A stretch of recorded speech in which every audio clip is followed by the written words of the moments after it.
जय हिंद दोस्तों, नमस्कार, सुप्रभात। कैसे हैं आप? मैं हूं देवदत्त मिश्रा, आपके अपने चैनल कोचिंग जंक्शन पर प्रतिदिन की तरह लेकर के आया हूं करंट अफेयर की सीरीज। इस करंट अफेयर सीरीज में हम पढ़ते हैं परीक्षा में आने वाले प्रश्नों को कैसे प्रश्नोत्तर के माध्यम से, अत्यंत महत्वपूर्ण करंट अफेयर को, और समझते हैं उसके पीछे का बैकग्राउंड, उसके पीछे का कॉन्सेप्ट। आज शुरू करते हैं इस टॉपिक के साथ। टॉपिक देख लेते हैं, टॉपिक क्या है और उस टॉपिक पर क्या प्रश्न बन रहा है। ठीक है, तो चलिए देखते हैं। सबसे पहला है एनएचआरसी का आदेश, पुलिस हिरासत में मौत के मामले में होगी न्यायिक मजिस्ट्रेट जांच, गृह मंत्रालय। दरअसल आप जान रहे हैं कि इस समय जो है संसद का सत्र चल रहा है, तो संसद के सदन में जो है गृह राज्य मंत्री से किसी ने सवाल किया कि इस समय जो घटनाएं बढ़ रही हैं मानवाधिकार उल्लंघन की, जैसे कस्टोडियल डेथ हो गया। कस्टोडियल डेथ कहने का मतलब पुलिस की हिरासत में किसी कैदी की मृत्यु हो जाए, या एनकाउंटर में, पुलिस के एनकाउंटर में किसी की मौत हो जाए। तो इन दोनों मसलों पर जो है गृह मंत्रालय का क्या रुख होगा, यह जो है पूछा था किसी लोकसभा या राज्यसभा के सदस्य ने संसद में। तो गृह मंत्रालय का जवाब आया कि एनएचआरसी का पहले से ही आदेश है कि पुलिस हिरासत में जो भी मौतें होंगी उन सभी मौतों की न्यायिक मजिस्ट्रेट जांच होगी। न्यायिक मजिस्ट्रेट जांच कहने का मतलब मजिस्ट्रेट दो होते हैं, आप जानते हैं, ठीक है ना। एक न्यायिक मजिस्ट्रेट होता है और एक कैसा होता है, सिविल मजिस्ट्रेट, ठीक है ना, कार्यकारी मजिस्ट्रेट। तो उन सब की जो जांच होगी वो कैसी होगी, न्यायिक मजिस्ट्रेट जांच होगी। दरअसल न्यायिक इस समय जो है आप देख रहे होंगे तो आप पाएंगे कि एनकाउंटर का प्रचलन थोड़ा सा बढ़ा हुआ महसूस होगा, ठीक है ना। एनकाउंटर जिसे आप कहते हैं मुठभेड़, ठीक है। दूसरा, कुछ दिनों पहले जो है कस्टोडियल डेथ पर भी जो है काफ़ी बहस रही। मतलब पुलिस हिरासत में जो है कोई व्यक्ति था दक्षिण भारत का, वो मर गया था, उस पर जो है बहुत बहस हुई कि पुलिस को जो है कैसे पेश आना चाहिए। एक तबका यह मानता है, मतलब यह धारणा रही है कि पुलिस को जो है, पुलिस किसी भी अपराध की जांच कैसे करे, पुलिस के पास अपराध की जांच करने का तरीका क्या है। मान लीजिए कोई सस्पेक्टेड व्यक्ति पकड़ा गया, ठीक, कोई किसी व्यक्ति पर संदेह है, तो उस संदेह को जो है पुलिस कैसे सच उगलवाएगी। तो दो तरीका है। एक तरीका जो है मारती पीटती है।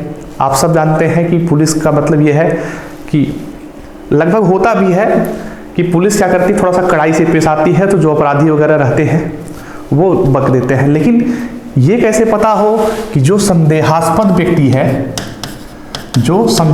व्यक्ति है वो अपराधी ही है। हो सकता है वह संदेहास्पद व्यक्ति अपराधी न हो। तो इसका मतलब क्या हुआ, इसका मतलब यह हुआ कि जो आम आदमी है, साधारण आदमी है, उसको पुलिस पीट दे रही है। हो सकता है वो गलती से अपराध स्वीकार कर ले, मार के डर से अपराध स्वीकार कर ले। तो यह जो व्यवस्था है, कस्टोडियल टार्चर वाली जो व्यवस्था है, हिरासत में लेकर के पीटने की व्यवस्था है, यह जो है मानवीय अधिकारों के दृष्टिकोण से सही नहीं है, ठीक है।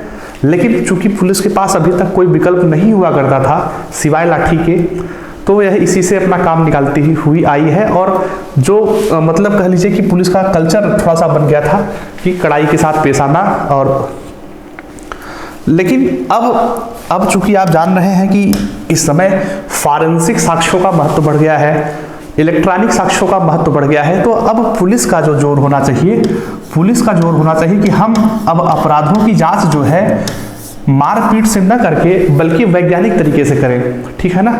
आप अगर उत्तर प्रदेश में जो है दरोगा बनने का लक्ष्य रखते हैं या फिर और परीक्षाएं देते हैं, तो आप थोड़ा सा ये ध्यान दीजिएगा कि पुलिस का लक्ष्य जो है मारपीट करके सही चीज, मतलब मारपीट के जरिए जो है जांच करना ना हो करके, बल्कि वैज्ञानिक सबूत के जरिए, वैज्ञानिक तथ्यों के जरिए आप ऐसे सबूत एकत्र कर लीजिए कि अपराधी बच ही न पाए।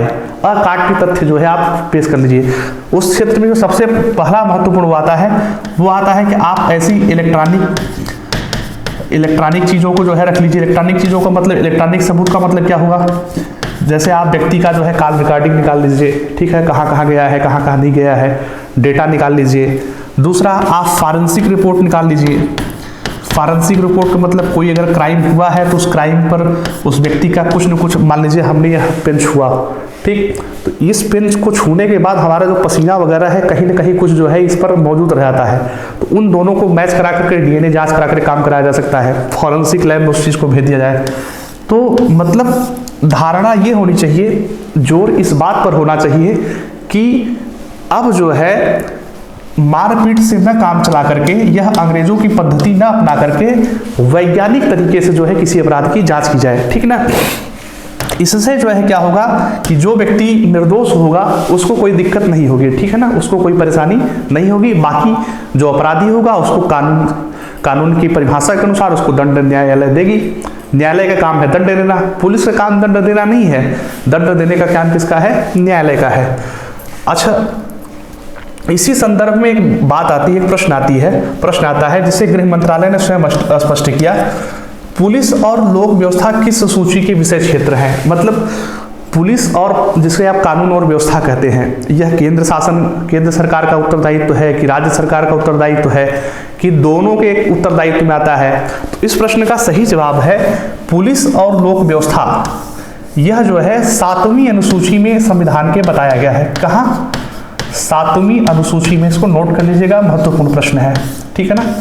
संविधान की 7वीं अनुसूची यह कहती है कि पुलिस और लोक व्यवस्था, police and public order shall be the responsibility of A state government. मतलब वह जो है राज्य सरकार की जिम्मेदारी होगी, यानी यह राज्य सूची का विषय है, केंद्र सरकार की जिम्मेदारी नहीं है पुलिस व्यवस्था की, ठीक है ना। देश की सुरक्षा की जिम्मेदारी है, लेकिन आंतरिक जो पुलिस व्यवस्था है उसकी जिम्मेदारी किसकी है, राज्य सरकार की है। समवर्ती सूची आप जानते हैं, कुछ ऐसे विषय जिस पर राज्य सरकार और केंद्र सरकार दोनों कानून बना सकते हैं, वह जो है ऐसे विषय समवर्ती सूची के अधीन आते हैं, ठीक है ना। अब एक और बात आ गई है एनएचआरसी की, थोड़ा सा एनएचआरसी के बारे में जान लेंगे। एनएचआरसी को कहते हैं राष्ट्रीय मानवाधिकार आयोग, ठीक है ना। क्या कहते हैं? राष्ट्रीय मानवाधिकार आयोग। इस आयोग की स्थापना ही इस उद्देश्य से की गई है कि मानव के जो अधिकार हैं, ठीक है ना, उन अधिकारों के प्रति क्या किया जा सके, एक तो जागरूक किया जा सके, दूसरे जो है अगर कहीं पुलिस वगैरह की बात है, पुलिस हिरासत में मौत है, तो उन सब मामलों में भी एक अच्छे दिशा निर्देश के साथ जो है इस मानव अधिकार की पैरवी की जा सके, ठीक है ना। यह एनएचआरसी के गठन का मुख्य उद्देश्य था, ठीक है ना। राष्ट्रीय मानवाधिकार आयोग के गठन का मुख्य उद्देश्य था।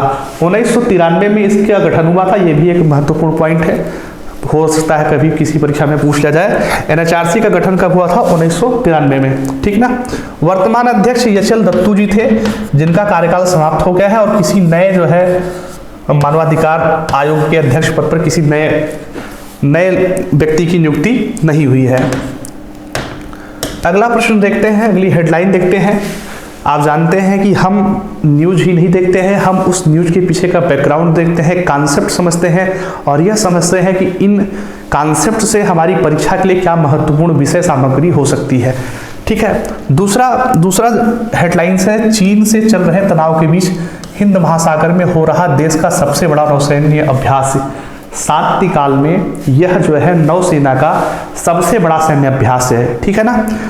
अब भारतीय नौसेना लगातार, आप देख रहे होंगे, लगातार जो है सैन्य अभ्यास कर रही है और अभी हिंद महासागर में इस समय वर्तमान में ट्रोपेक्स 21 नाम से अपनी तैयारियों को जो है आक्रमण, बचाव, हर तरीके से जो है अपनी तैयारियों को परख रही है कि अगर आज हिंद महासागर में हमें चीन की नौसेना का सामना करना पड़े तो हमारी क्षमता क्या है, हमारी अटैकिंग क्षमता क्या है, हम अटैक कितना कर पाएंगे, हमारी डिफेंडिंग फैसिलिटी क्या है, इन सब को जो है वह परख रही है भारतीय नौसेना हिंद महासागर में। क्योंकि कहीं न कहीं देखा जाए तो चीन का जो है दबाव भारत पर बढ़ता जा रहा है।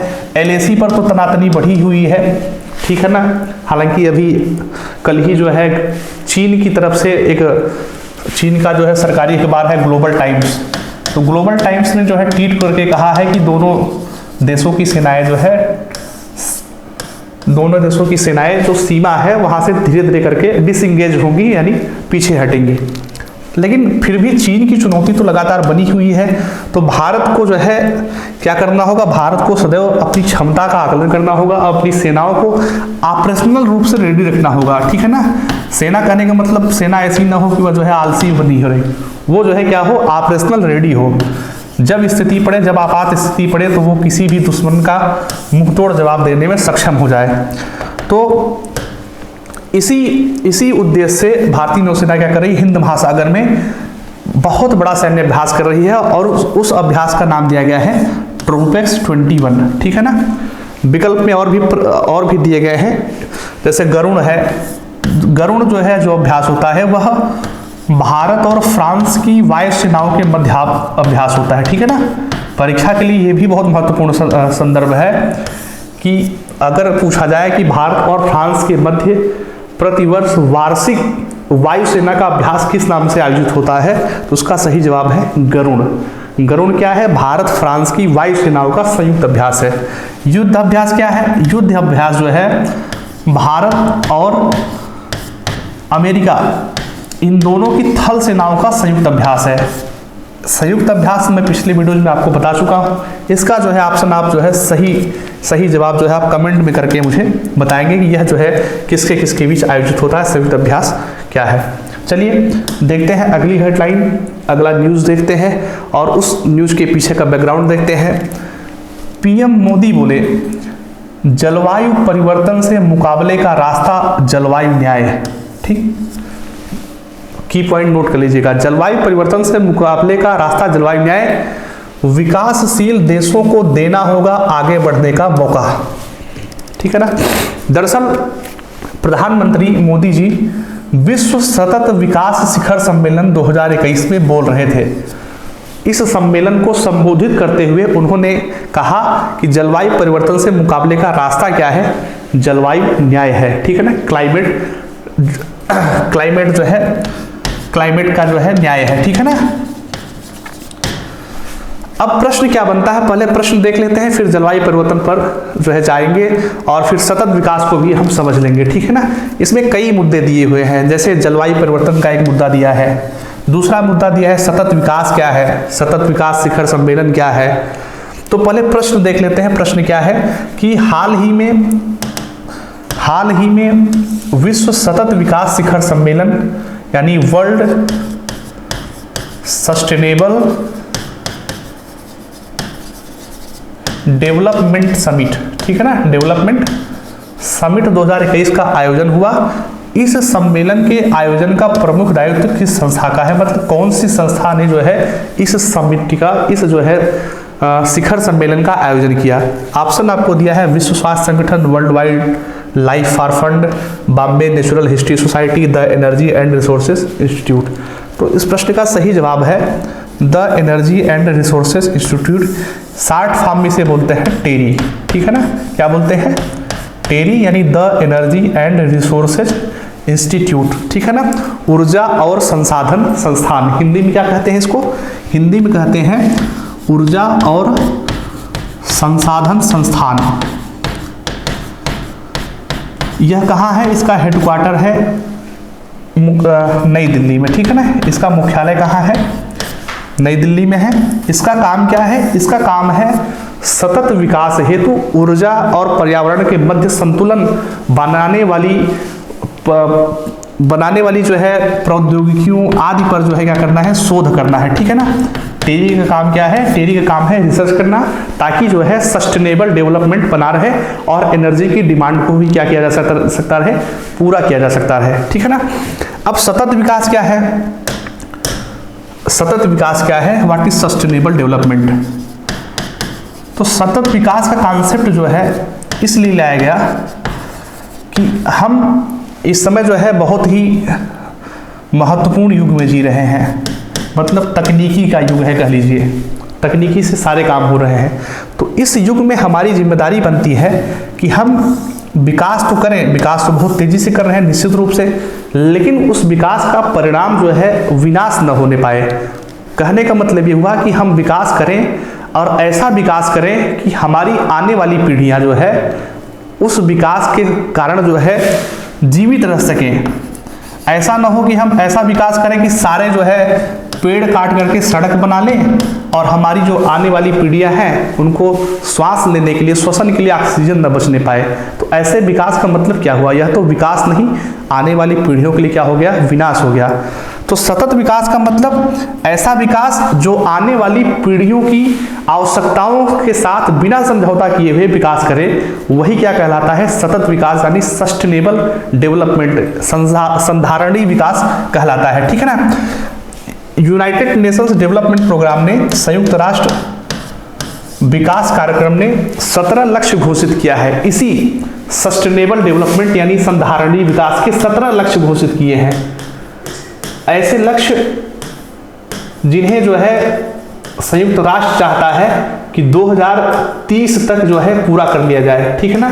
कब तक पूरा कर लिया जाए? 2030 तक। कुछ महत्वपूर्ण है, जैसे पूछ लिया जाता है कि संयुक्त राष्ट्र द्वारा घोषित सतत विकास का पहला लक्ष्य क्या है? तो सतत विकास का पहला लक्ष्य है नो पॉवर्टी, यानी गरीबी मुक्त जो है संसार रहे, संसार का कोई भी व्यक्ति गरीबी की श्रेणी में आए, ऐसा जो है 2030 तक लक्ष्य रखा गया है। और इस लक्ष्य की प्राप्ति हेतु सारे देशों की सरकारें जो है समान रूप से कार्य कर रही हैं, सब अपने अपने जो है स्तर से कार्य कर रही है। दूसरा जो लक्ष्य है, दूसरा है जीरो हंगर। जीरो हंगर कहने का मतलब शून्य भूखमरी, कहीं भी ऐसा ना हो किसी को खाने की दिक्कत हो।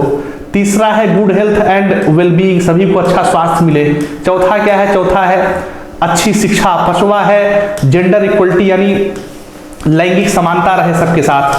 छठवां है शुद्ध जल और स्वच्छता का सबको अधिकार मिल जाए। इस प्रकार से जो है यूनाइटेड नेशंस डेवलपमेंट प्रोग्राम ने, यूएनडीपी ने 17 लक्ष्य घोषित किया है, जिन्हें जो है 2030 तक क्या किया जाना है? पूरा किया जाना है। और यह जो है यूनाइटेड नेशंस का अत्यंत ही महत्वपूर्ण कार्यक्रम है। ठीक है ना, बहुत ही महत्वपूर्ण कार्यक्रम है। तो आपने इस हेडलाइन के माध्यम से जाना, पहला जाना कि सतत विकास क्या है। आपने समझा कि सतत विकास का मतलब ऐसा विकास जो आने वाली पीढ़ियों के साथ कोई समझौता न करे, उनके लिए भी संसाधन छोड़े रखे। दूसरा ये जाना कि विश्व सतत विकास शिखर सम्मेलन 2021 का आयोजन the energy and resources institute यानी टेरी ने किया। टेरी को हिंदी में कहते हैं ऊर्जा और संसाधन संस्थान। इसका मुख्यालय आपने जाना क्या है? नई दिल्ली में है। इसका काम आपने जाना कि ऐसे विकास के तरीकों पर रिसर्च करना जिससे जो है संधारणीयता में कोई कमी ना आने पाए, सस्टेनेबिलिटी में कोई कमी ना आने पाए। चलिए देखते हैं अन्य न्यूज, अगली न्यूज क्या है, उस पर क्या विचार है। अगला न्यूज है निम्नलिखित में से किस स्वदेशी माइक्रो ब्लॉगिंग साइट को ट्विटर का विकल्प माना जा रहा है। ठीक है, 4 विकल्प दिए हैं, कू, टकाटक, संदेश, फौजी। फिगर आप देख लिए होंगे, तो फिगर देखते हुए झट से आपको दिख रहा है कू। क्या दिख रहा है? कू। ट्विटर को कहा जाता है, ट्विटर पे जो लोग करते हैं उसको ट्वीट कहा जाता है। इन्होंने ट्वीट कर दिया है, तो कू पे कहा जाएगा इन्होंने कू कर दिया है। ठीक है ना। ये सब क्या है? माइक्रो ब्लॉगिंग साइट है। माइक्रो ब्लॉगिंग साइट कहने का मतलब 1 लाइन 2 लाइन की बात कह करके पूरी जो है पूरा खबर फैला देना। जैसे क्या, पड़ोसन भाग गई, इस तरीके की बात जो है सोसाइटी में जो है फैलाने को जो है सोशल मीडिया कहते हैं। ठीक है ना, आप जानते हैं सोशल मीडिया का काम है सामाजिक मुद्दों को एक दूसरे से जोड़ना। और वह माइक्रो ब्लॉगिंग साइट जो है, विश्व की सबसे फेमस माइक्रो ब्लॉगिंग साइट क्या है? ट्विटर है, जिसपे लोग ट्वीट करते हैं कुछ शब्दों में और अपनी बात को जो है व्यक्त करते हैं।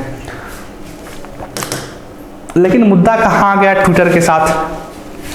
तो आपने देखा होगा कि अमेरिका में जब राष्ट्रपति चुनाव चल रहे थे, तो अमेरिका के राष्ट्रपति थे डोनाल्ड ट्रंप। ठीक ना, पुराने राष्ट्रपति कौन थे? डोनाल्ड ट्रंप थे। वर्तमान राष्ट्रपति हैं जोसेफ बिडेन।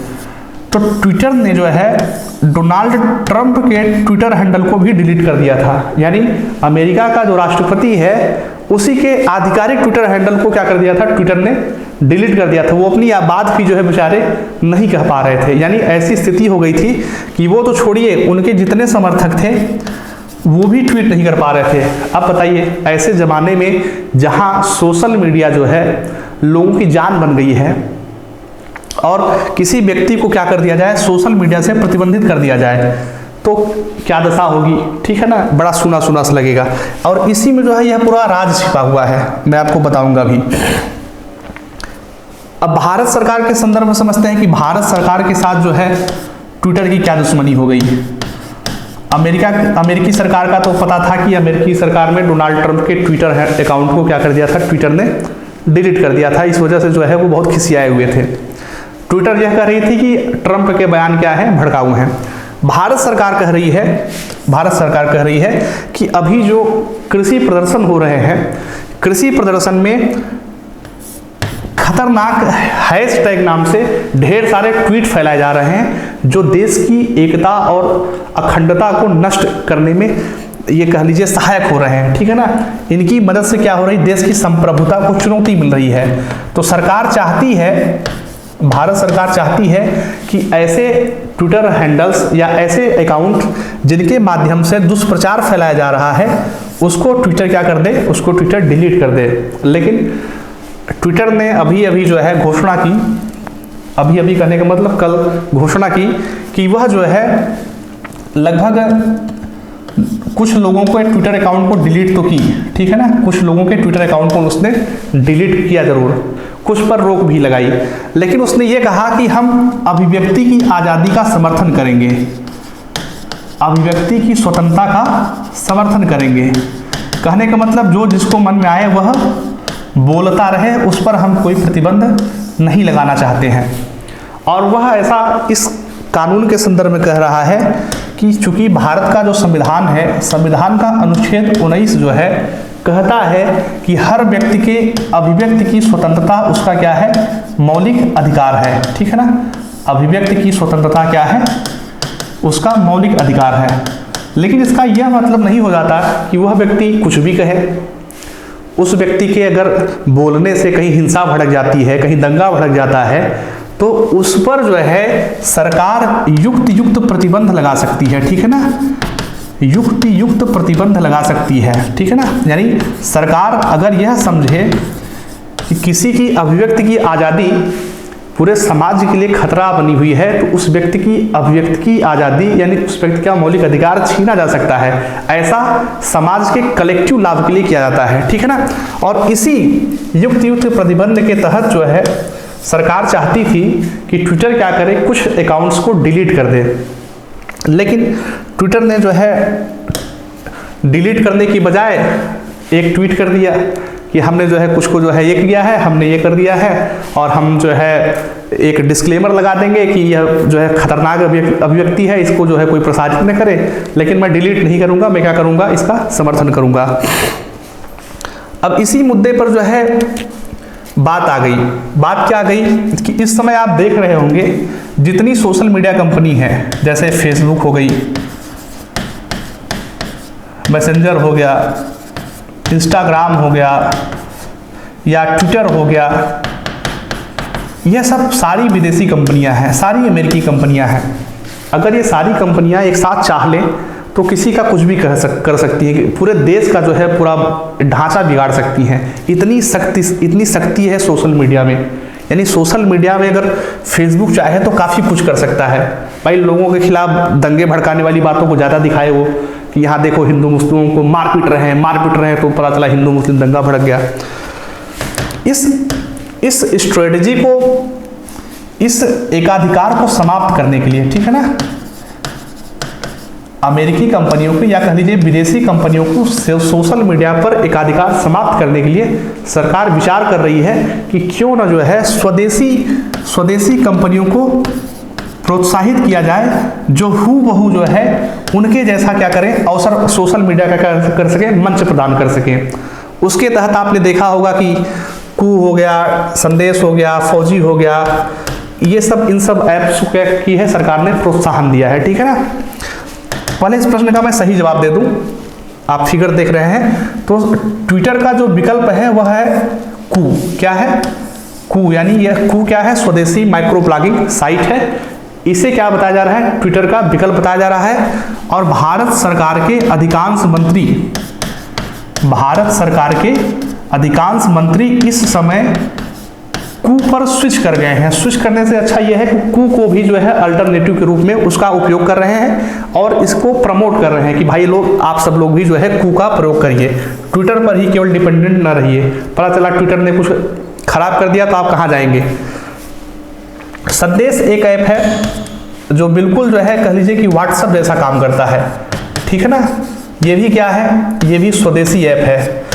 संदेश को भी लोग बहुत तेजी से जो है अपना रहे हैं। फौजी क्या है, फौजी जो है आप पबजी गेम खेलते थे तो पबजी तो जो है चीनी कंपनी थी, लेकिन फौजी क्या है, फौजी इंडियन ऐप है, ठीक।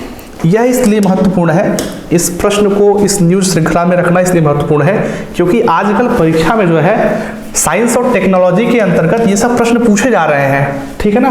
तो इन सबको आप जो है एक बार नज़र में जो है, हालांकि मैं जानता हूँ आप लोग सोशल मीडिया पे बहुत तेज हैं, सारी बातों को जानते हैं, लेकिन हो सकता है कुछ बच्चे हो ना जानते हो, तो जानते रहिएगा कि ट्विटर का विकल्प कौन है, ट्विटर का विकल्प है कू। संदेश किसका विकल्प है, संदेश है व्हाट्सएप का विकल्प। संदेश के ज़्यादातर फीचर कैसे हैं, व्हाट्सएप के जैसे हैं। फौजी क्या है, फौजी है विकल्प गेमिंग ऐप पबजी का, ठीक। चलिए देखते हैं अगला प्रश्न क्या है। अगला प्रश्न है, पॉक्सो कानून पर बॉम्बे हाई कोर्ट के फैसले के खिलाफ एनसीडब्ल्यू का पूरा नाम है नेशनल कमीशन फॉर वुमेन, ठीक है ना, नेशनल कमीशन फॉर वुमेन, और हिंदी में कहा जाए तो राष्ट्रीय महिला आयोग, ठीक है ना, हिंदी में कहा जाए तो राष्ट्रीय महिला आयोग इसका पूरा नाम है। पूरा न्यूज पढ़ लेते हैं। पॉक्सो कानून पर बॉम्बे हाई कोर्ट के फैसले के खिलाफ एनसीडब्ल्यू की याचिका पर सुनवाई के लिए सुप्रीम कोर्ट तैयार। प्रश्न क्या है, प्रश्न ये है कि नाबालिग बच्चों की यौन अपराधों से सुरक्षा, यौन अपराधों से सुरक्षा किसकी, नाबालिग बच्चों की। कौन सा कानून विशेष रूप से बनाया गया है, ऐसा कौन सा कानून है जो नाबालिग बच्चों की यौन अपराधों के प्रति सुरक्षा प्रदान करता है, ठीक है ना। यौन अपराधों के खिलाफ जो है विशेष प्रकार से अपराधियों को क्या करता है, दंडित करने के लिए बनाया गया है, वह कौन सा कानून है। तो आप अगर एसआई का एग्जाम देने जा रहे हैं तो मूल विधि के तहत ऐसे ही जो है सामान्य जानकारी के प्रश्न पूछे जाते हैं आपसे। अब देखिए इसमें कई कानून दिए गए हैं। एक तो अफस्पा है, अफस्पा का पूरा नाम देख लिया जाए तो पूरा ही लिख देते हैं, ठीक ना। इसका पूरा नाम है armed forces special power act. इसका पूरा नाम क्या है, armed forces special power act. AFSPA के तहत क्या काम है, मैं सारा समझा देता हूँ। अफस्पा का पूरा काम है, जैसे मान लीजिए जम्मू और कश्मीर है, ठीक है ना, जम्मू और कश्मीर राज्य था, तो वहाँ जो है, या कह लीजिए कि देश के ऐसे राज्यों में जहाँ देश विद्रोही गतिविधियां ज़्यादा होती हैं, वहाँ सेना को कुछ विशेष अधिकार दिए गए हैं कि वह जो है, उसका नाम ही है armed forces special power act, कि वह जो है डिसीजन लेकर के किसी का भी जो है एनकाउंटर कर सकती है, कहीं भी सर्च अभियान चला सकती है, किसी को भी गिरफ्तार कर सकती है। मतलब ऐसे अधिकार जो आमतौर पर किसी जांच एजेंसी को, किसी पुलिस एजेंसी को नहीं मिले होते हैं, लेकिन जहां यह कानून प्रचलित होता है, अफस्पा कानून, वहां सशस्त्र बलों को ऐसे अधिकार मिल जाते हैं और उनको किसी से परमिशन लेने की आवश्यकता नहीं पड़ती है। पॉक्सो का पूरा नाम है, अंग्रेजी नाम तो POCSO है, इसको फुल फॉर्म में कहते हैं प्रिवेंशन ऑफ, क्या कहते हैं, प्रिवेंशन ऑफ चिल्ड्रन, ठीक है ना। अब चिल्ड्रन का मतलब, चिल्ड्रन दोनों प्रकार के हो सकते हैं, ठीक है ना, गर्ल भी हो सकता है और कैसा हो सकता है, बॉय भी हो सकता है, ठीक है ना। चिल्ड्रन जो है दोनों प्रकार के हो सकते हैं, गर्ल हो चाहे बॉय हो। तो इसका काम क्या है, prevention of children from sexual offences, यानी बालकों का लैंगिक अपराधों के प्रति संरक्षण। हिंदी में क्या कहा जाए इस कानून का नाम, बालकों का, या कह लीजिए बच्चों का लैंगिक अपराधों के प्रति संरक्षण, इस नाम से कानून बनाया गया है कि बालकों के साथ अगर कोई जो है जोर जबरदस्ती करे या कोई किसी प्रकार की यौन अपराध कारित करे तो उसको विशेष रूप से दंडित किया जाए, विशेष समय सीमा के अधीन न्यायालय में उसका ट्रायल हो और उस अपराधी को सजा जरूर मिले। इस उद्देश्य से पॉक्सो कानून का निर्माण किया गया था। किस कानून का निर्माण किया गया था? पॉक्सो एक्ट का निर्माण किया गया था। ठीक है ना। यानी आपके इस प्रश्न का सही विकल्प क्या है? कौन सा कानून है जो नाबालिग बच्चों की यौन अपराधों से सुरक्षा प्रदान करता है? तो उसका नाम है पॉक्सो। ठीक है ना। छोटा नाम है, बड़ा नाम क्या है? लैंगिक अपराधों से बालकों का संरक्षण अधिनियम। एक अधिनियम है कार्यस्थल पर महिलाओं का यौन उत्पीड़न अधिनियम। यह जो है इस अधिनियम के जरिए यह निर्धारित किया गया है कि मान लीजिए कहीं भी जो है 10 से ज़्यादा स्ट्रेंथ में कोई कंपनी, कोई संस्थान, कोई सरकारी चीज़ें जो है काम कर रही है, तो वहाँ जो है एक यूनिट जो है महिलाओं की जरूर होगी। ठीक है ना। एक महिलाओं की यूनिट जरूर होगी जिसमें महिलाओं से संबंधित समस्याओं को क्या किया जाएगा? सुना जाएगा। ठीक है ना। ताकि अगर वहाँ जो है महिलाओं का यौन उत्पीड़न होता हो तो उसकी रोकथाम की जा सके। ठीक है ना। तो आज के इस प्रश्न के साथ हम इस करंट अफेयर सीरीज से विदा लेंगे। अगर आपने चैनल को सब्सक्राइब नहीं किया हो तो चैनल सब्सक्राइब कर लें, दूसरों को भी सब्सक्राइब कराएं। यूपीएसआई का केजीएफ बैच चल रहा है, अगर आपने एडमिशन न लिया हो तो एडमिशन ले लीजिए। यूपीटीईटी का भी बैच शुरू हो रहा है, उसमें भी आपकी चिरपरिचित या आप अगर यूपीटीईटी के बैच में रुचि रखते हैं तो उसमें भी आप एडमिशन ले लीजिए। इसी के साथ मैं आपसे विदा लेता हूँ। नमस्कार, धन्यवाद, आपका दिन शुभ रहे।